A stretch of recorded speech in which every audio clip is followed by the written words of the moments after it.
भाजपा की सरकार ने सभी अपनी ऑपोजिशन पार्टीज के खिलाफ और मुख्य ऑपोजिशन पार्टी के खिलाफ आर्थिक आतंकवाद शुरुआत कर दी। Forced the banks of the Congress Party, Indian National Congress, to transfer approximately rupees 65.89 crores from our deposits to the government. Basically, this amount is from AICC and Indian Youth Congress account and NSUI.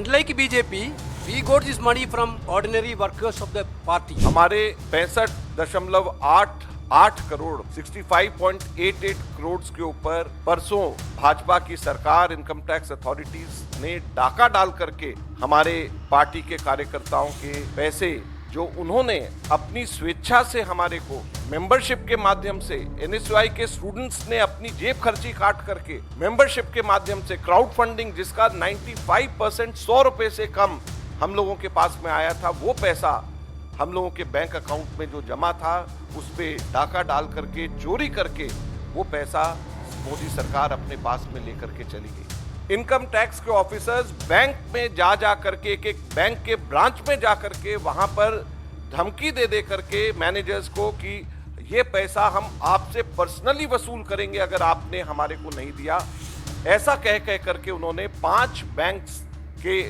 Branches से 65.88 करोड़ 65 करोड़ 88 लाख 81,474 रुपए उन्होंने इन बैंकों से वसूल कर लिए demand draft के माध्यम से, जिसमें इंडियन यूथ कांग्रेस के 4 करोड़ 20 लाख 35 हजार, एनएसयूआई के 1 करोड़ 43 लाख 98 हजार और बाकी लगभग 60 करोड़ रुपए कांग्रेस के एआईसीसी के अकाउंट जो bank of Baroda, union bank और पंजाब नेशनल बैंक में है, इन तीनों बैंक से ले लिए गए और स्टेट बैंक ऑफ इंडिया में जहां पे आईवाईसी और एनएसयूआई का अकाउंट है वहां से ले लिया गया।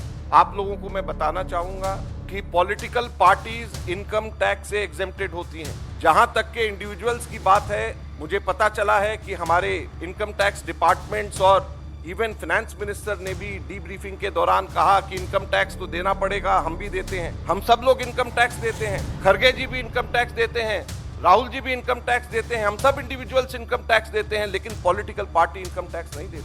अगर आपको कंपेयर करना है तो भारतीय राष्ट्रीय कांग्रेस को भाजपा से कंपेयर करिए, दूसरी नेशनल पार्टी से कंपेयर करिए। क्या भाजपा ने आज तक के कभी भी इनकम टैक्स दिया? क्या भारतीय जनता पार्टी के ऊपर कभी भी पिनलाइज करके कभी भी इनकम टैक्स लिया गया?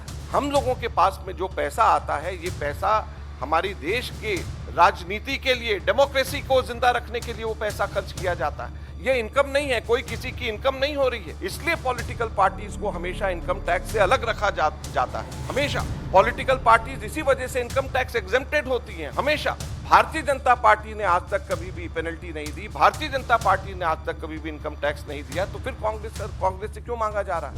लोकतंत्र में पहली बार इस तरीके को देखने को मिल रहा है और किस लेवल पे इन लोग ने जाके बैंक में जाके वह दबाव बना के वहाँ से उन लोग ने पैसे किस लेवल पे इन लोग ने ये किया, ये तो पूरा कहीं ना कहीं पूरा तानाशाही सरकार किस लेवल पे चला रहा है।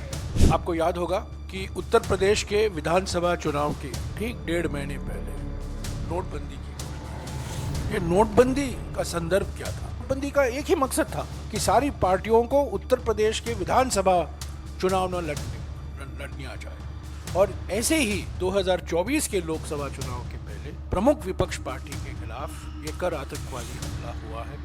इसका एक ही मकसद है, आर्थिक रूप से कांग्रेस पार्टी को अपंग बनाना।